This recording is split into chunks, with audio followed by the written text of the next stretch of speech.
আসসালামু আলাইকুম, সকলকে স্বাগতম এবং শুভেচ্ছা তৌফিক ইংলিশের আরো একটি ক্লাসে। আজকে যে জিনিসটা আমরা শেখার চেষ্টা করব সেটা হচ্ছে ভয়েস নাকি ভয়েস।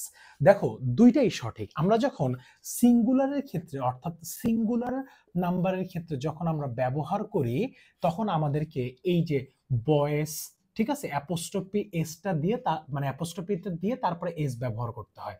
তারপরে আমরা কি ব্যবহার করি? গার্লস, ঠিক আছে, গার্লস ইটিসি, এরকম আমাদেরকে সিঙ্গুলারের ক্ষেত্রে আমরা অ্যাপোস্ট্রফিটা আগে দিই, তারপরে এসটা দিই। কিন্তু নাউনটা যদি প্লুরাল হয়ে যায় তাহলে সেই ক্ষেত্রে আমাদেরকে একটা জিনিস মাথায় রাখতে হবে। তখন এই অ্যাপোস্ট্রফিটা আগে যখন মানে আগে এস এর সামনে ছিল, এখন এস এর পরে চলে যাবে। যেমন বয়েস, ঠিক আছে, বালকদের আমরা অনেক সময় বলি বয়েস স্কুল, তারপর অনেক সময় আমরা বলি যে গার্লস স্কুল। এই যে অ্যাপোস্ট্রফিটা তখন অর্থাৎ এস এর কোথায় যাবে? এস এর পরে চলে যাবে। কোথায় যাবে? এস এর পরে। সুতরাং এরকম মানে এরকম দেখলে ঘাবড়ানোর কোনো কারণ নাই।